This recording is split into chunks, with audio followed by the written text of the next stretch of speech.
Now coming to the next section, sources of medieval period. Now, how do we came to know about medieval period? medieval period से हम लोग को काफ़ी archaeological sources और literary sources से पता चला. आर्कोलॉजिकल सोर्सेज में आते हैं monuments, paintings, forts, coins, inscriptions mainly.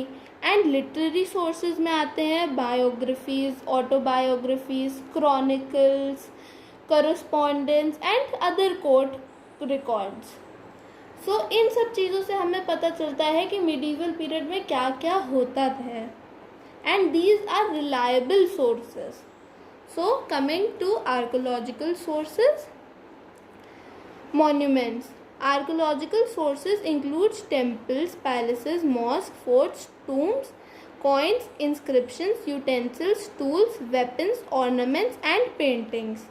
Now these all give us the idea of political, social and economic history of the time. Now many rulers, particularly in South India, encouraged temple building. Temples are rich source of religious and cultural history. So monument से हमें काफ़ी सारी चीज़ें पता चलती हैं medieval period के बारे में. Now coming to paintings. Paintings are another valuable source as it tell us about the customs, food habits, dress and jewellery of the period. और paintings are now paintings are basically a depiction of that period. So now coming to coins. Coins give us dates of important political events. A book on coins titled Drar Pariksha was written during the reign of Alauddin Khilji. It lists the coins minted during the reign of the Sultan. Now inscriptions. Inscriptions from South India record proclamations by kings and gifts to temples and learned men. Some of these inscriptions are recorded on copper plates and some are inscribed on temple walls. Now coming to the next sources.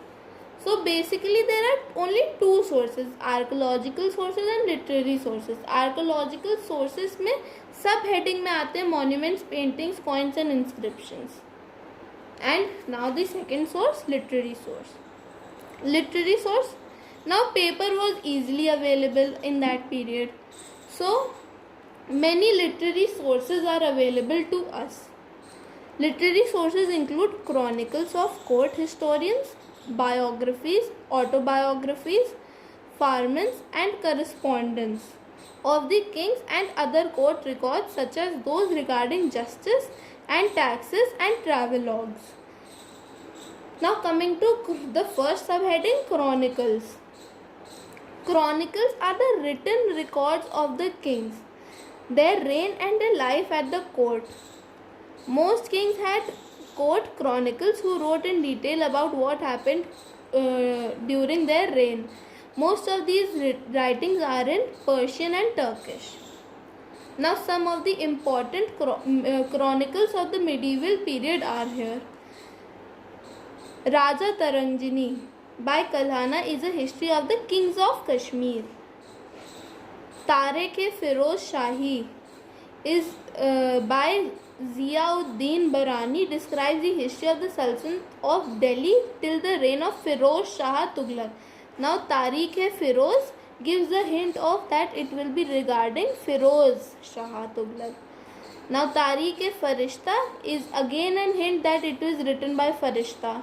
Is a record of the history of the Delhi Sultans from the time of the Turks till the 17th century.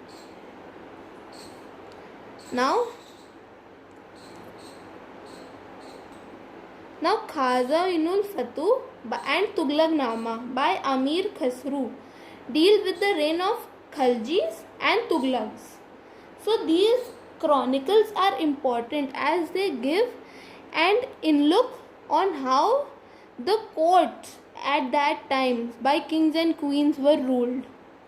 Now coming to autobiographies and biographies. Among the autobiographies, the most important are Futuruh-e Firoz Shahi by Firoz Shah Tughlaq, Baburnama by Babur, and Tuzuk-e-Jahangiri by Emperor Jahangir. Now you should know the difference between autobiographies and biographies. Autobiographies जिसमें होता है जिसकी कहानी उसने खुद लिखी हो, like बाबुरनामा में बाबर ने ही लिखा है. एंड बायोग्राफीज में क्या होता है, जिसकी कहानी दूसरों ने लिखी हो, लाइक अभी आगे एग्जाम्पल्स आएंगे. सो ऑटोबायोग्राफीज के क्या एग्जाम्पल्स हैं? Futuhat e Firoz Shahi by Firoz Shah Tughlaq, Baburnama by Babur, Tuzuk Jahangiri by emperor Jahangir. Some important and well-known biographies of the medieval periods are Prithviraj Raso by Chand Bardai describes the life and adventures of Chauhan ruler Prithviraj Chauhan. Humayunama by Gulbadan Begum gives a lot of information about the reign of the Mughal Emperor Humayun. So, Humayunama was not written by Humayun. It was written by someone else. So that is why we call these biographies, and the upper ones autobiographies. Here is another example of biography. Akbarnama by Abdul Fazl describes the events of Emperor Akbar's reign. Now travelogues. What are travelogues? Travelogues are notes written by foreign travelers who visited India, met kings and their subjects, and wrote their experiences in a form of book. Now over here, the term of subjects is totally different. Subjects is people over here.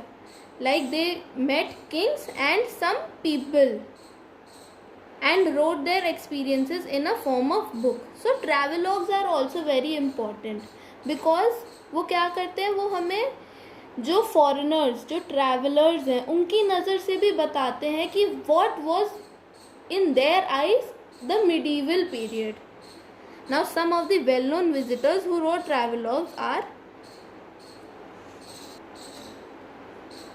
Al-Baruni, who came from Central Asia, Ibn Battuta, who wrote Rihala Travels, Abdur Razak, who was sent by the ruler of Persia to the kingdom of Vijayanagar. Now Vijayanagar was also a very flourished kingdom. Travelers also came from Europe. Marco Polo, Niccolo Conti, Niccolo Manocchi came from Italy.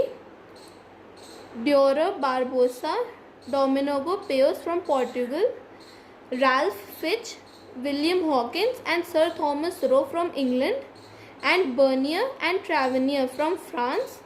Their writings and letters are a valuable source for reconstructing the history of the medieval period. So the chapter ends.